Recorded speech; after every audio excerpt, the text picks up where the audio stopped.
Le Cameroun s'apprête à vivre un moment électoral majeur. Et aujourd'hui, nous recevons l'une des figures qui souhaite incarner le changement, Hiram Samuel Yodi. Ce candidat déclaré à l'élection présidentielle d'octobre 2025 nous parle de sa vision, de ses priorités, mais surtout de la place qu'il entend donner à chaque citoyen camerounais dans son projet pour l'avenir du pays. Restez connectés et on se retrouve juste après pour recevoir notre invité. À tout de suite. Bonjour Hiram Yodi et merci d'avoir accepté notre invitation. Bonjour Monsieur Belibi et merci infiniment de me recevoir. Vous enchaînez les plateaux télé, les rendez-vous et les déplacements, mais on n'a pas vraiment l'impression que vous vous reposez. Est-ce que vous n'arriverez pas un peu émoussé pendant la campagne présidentielle? Si je n'ai pas la capacité de tenir le rythme pendant la phase de pré-campagne et de campagne, si je n'ai pas la capacité de tenir le stress, je ne suis pas sûr que je serai capable de le tenir une fois élu président de la République. La fonction de chef de l'État est une haute charge qui demande d'être en permanence en mouvement, d'être en permanence sous stress. Donc je considère cette période comme une phase d'échauffement. Dans votre actualité, il y a une semaine, vous étiez du côté du Sénégal pour rencontrer la diaspora camerounaise sur le sol du pays de la Teranga. En quoi est-ce que ce déplacement était bénéfique pour vous? Alors, il faut rappeler que je suis allé au Sénégal à l'invitation du PASTEF, parti politique avec lequel le MP3 que j'ai dirigé jusqu'à il y a quelques semaines est en étroite collaboration. Nous avons un projet de construire avec d'autres patriotes africains une plateforme politique panafricaine qui va permettre de former nos jeunes cadres et de s'assurer que dans nos différents pays, nous parvenions à porter à la tête de notre État des personnes qui défendent la même idéologie panafricaniste que nous. Donc c'était une opportunité d'échange, une opportunité d'apprentissage. Comme vous le savez, le Sénégal, c'est quand même 4 transitions démocratiques. C'est un parti porté principalement par des jeunes qui viennent d'être à la tête du pays, porté à la tête du pays il y a quelques semaines. Donc nous y sommes allés avec beaucoup d'humilité pour apprendre, pour comprendre. Nous en avons profité pour rencontrer la diaspora camerounaise installée au Sénégal et éventuellement nous recueillir sur la tombe de feu le président Amadou Ahidjo.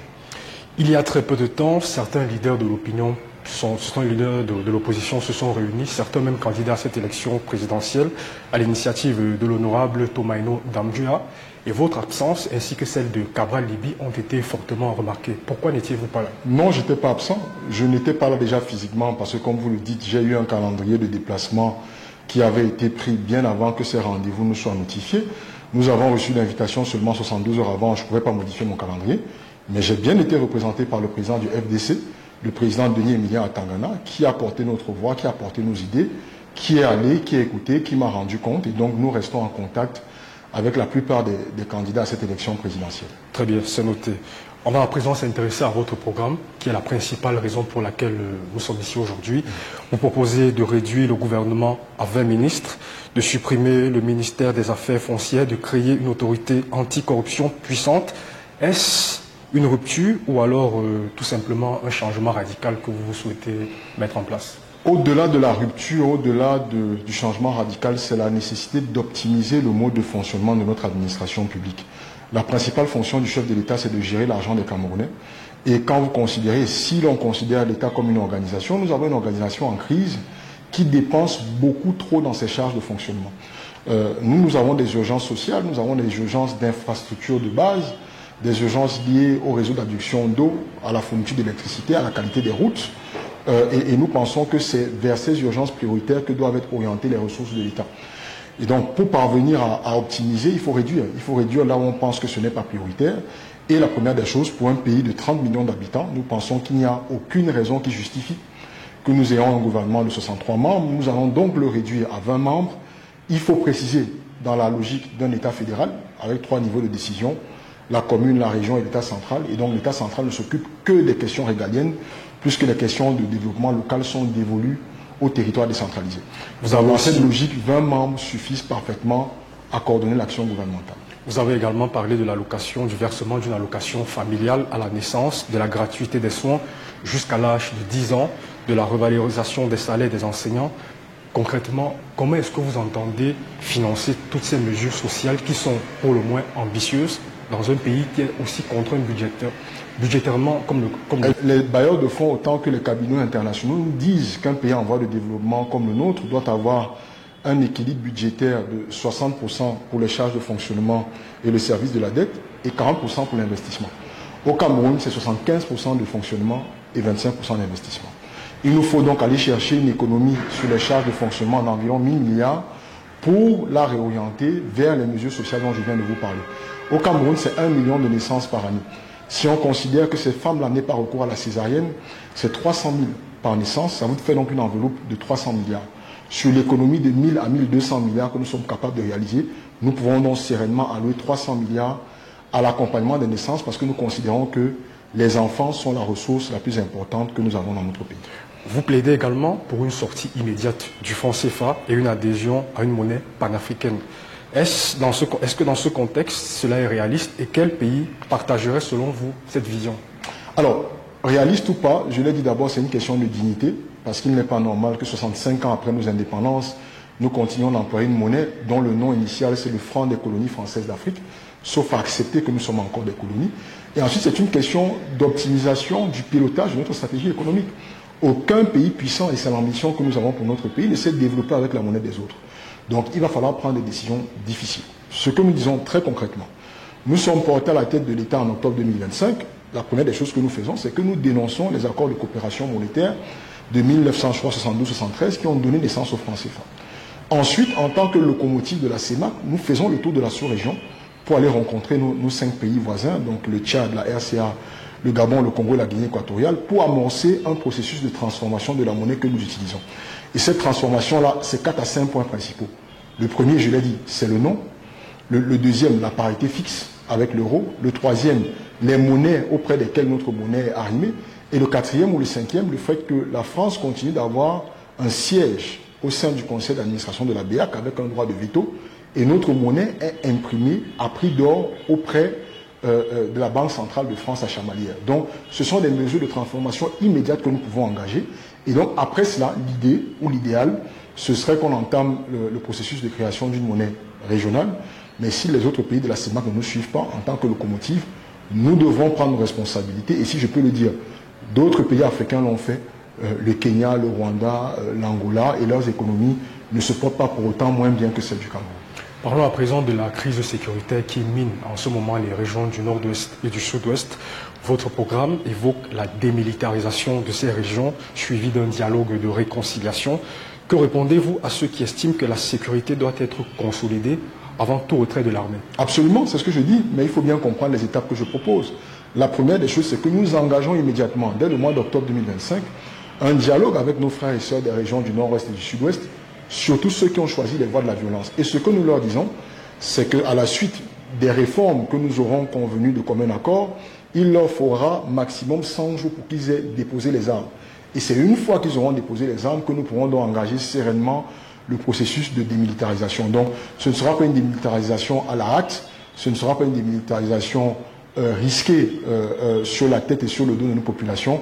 Ce sera une démilitarisation raisonnable, mais qui va reposer sur une entente de commun accord et sur des concessions que tous les camps vont devoir faire pour qu'une fois de plus on sorte de ce conflit qui nous a déjà pris plus de 5000 âmes humaines et qui continue de ponctionner une partie importante de notre budget alors que nous avons des urgences sociales de base.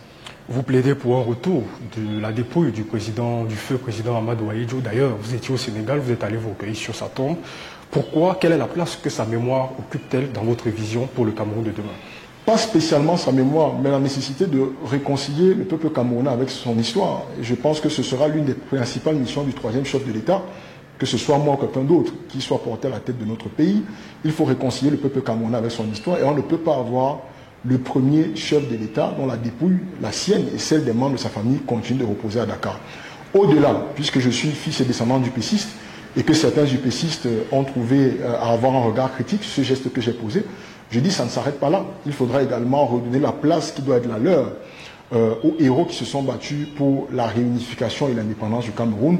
Et dans ce sens, nous avons un certain nombre de mesures, notamment la création d'un musée des étoiles qui va permettre à la jeunesse camerounaise d'aller s'abreuver sur l'histoire et le parcours de cette personne qui ont porté haut le flambeau vert ou jaune, mais également la décolonisation de l'espace public pour que nos ruelles, nos écoles, nos infrastructures publiques portent le nom de ceux qui ont donné leur sang, leur sueur et leur larmes pour que notre pays soit indépendant. Votre slogan est « C'est notre moment ». En quoi ce moment est-il celui des Camerounais et pourquoi vous plutôt qu'un autre candidat? Parce que le combat politique est un combat générationnel. Parce que 1910 a été le moment de Rodolphe Douala Mangabel, Martin Paul Samba et tous ceux des leaders qui, à l'époque, avaient moins de 45 ans quand ils se sont battus pour l'avènement d'un Cameroun nouveau et la protection de notre territoire. Parce que 1950 a été le moment des leaders de l'UPC, qui eux aussi avaient moins de 40 ans, se sont battus, comme je l'ai dit, pour la réunification des deux Camerouns et notre marche assumée vers l'indépendance. Parce que 1990 a été le moment de nos parents qui se sont battus pour qu'on ait un minimum de cadre démocratique au Cameroun et que je pense que 2025 est le moment d'une nouvelle génération de leaders ouverts sur le monde, qui ne sont pas complexés, qui ont le courage de choisir eux-mêmes le chemin de développement que notre pays doit prendre, qui assument des convictions. Et donc, j'assume d'être de ces leaders-là. Je pense que le projet que je propose est un projet de transformation non pas radicale, mais profonde de notre gouvernance, profonde de notre économie, qui vise à bâtir un modèle de gouvernance basé sur l'identité africaine et de redonner au Cameroun sa place de leadership sur notre continent. Je pense que pour ces raisons-là, je suis le candidat qu'il faudra voter le 12 octobre 2025. La question du code électoral revient très souvent dans les débats. Il semblerait que ce code soit taillé à la mesure du candidat du parti au pouvoir. Est-ce que vous ne craignez pas de vous avancer à une élection où le résultat est potentiellement déjà joué? La convocation a été faite comme dans une compétition sportive. Vous êtes convoqué, vous vous rendez compte que l'arbitre est en faveur de l'équipe adverse. Vous avez deux choix. Vous déclarez forfait, vous ne jouez pas ou vous livrez bataille. Et je pense que nous sommes le pays des indomptables. Les Lions nous ont montré qu'on a eu l'habitude dans notre histoire de gagner, de remporter des batailles qui nous semblaient perdues d'avance. Donc oui, le code électoral, le système électoral de manière globale a été structuré pour permettre la victoire d'un seul homme, mais je pense que les Camerounais en eux ont la foi, la volonté de venir à bout de ce régime-là, et que peu importe, aucun régime n'a jamais eu raison d'un peuple qui veut le changement. Je crois donc que notre responsabilité, c'est d'être au moins 6 millions d'électeurs présents le 12 octobre dans les urnes, de rester contrôler notre vote et d'envoyer un signal fort à ceux qui ont l'habitude de la fraude pour qu'ils sachent que si jamais une fraude, le peuple camerounais se mobilisera pour protéger sa victoire. D'ailleurs, vous avez annoncé dans l'une de vos interviews que vous êtes en train de travailler sur un dispositif qui permettrait d'assurer la transparence au cours de cette élection. Est-ce qu'on peut savoir à peu près de quoi il est question? Pas tant la transparence, mais au moins une compilation en temps réel des votes. Nous avons mis en œuvre une application avec un certain nombre de nos partenaires, autres partis politiques et organisations de la société civile, une application, une architecture numérique globale qui nous permettra en temps réel de compiler les résultats de l'élection. Donc le 12 octobre, au plus tard en minuit, nous saurons exactement qui a vaincu, s'est remporté cette élection présidentielle-là, grâce à notre association avec des organisations qui auront des scrutateurs répartis dans au moins 80% des bureaux de vote. Est-ce que si vous ne gagnez pas, vous allez contester les résultats? Non, puisque j'aurai la réalité des résultats, je saurai qui a gagné. Si j'ai gagné, j'affirmerai que j'ai gagné. Et si c'est quelqu'un d'autre, je lui passerai un coup de fil dans les minutes qui suivent pour le féliciter de sa victoire. Justement, pour sortir de cette interview, si vous n'êtes pas élu président de la République, est-ce que cela marquerait-il la fin de votre engagement politique? Pas du tout, puisque mon engagement politique a commencé il y a plus de 15 ans et qu'à l'époque, je n'étais pas encore candidat à l'élection présidentielle. La vie politique est de très longue durée. Et je n'ai que 37 ans, j'ai un long parcours. Je me donne toutes les chances pour être porté à la tête de l'État du Cameroun le 12 octobre prochain. Si ce n'est pas le cas, on continuera de se battre pour l'amélioration des conditions de vie des Camerounais et pour la protection de nos droits et de nos libertés.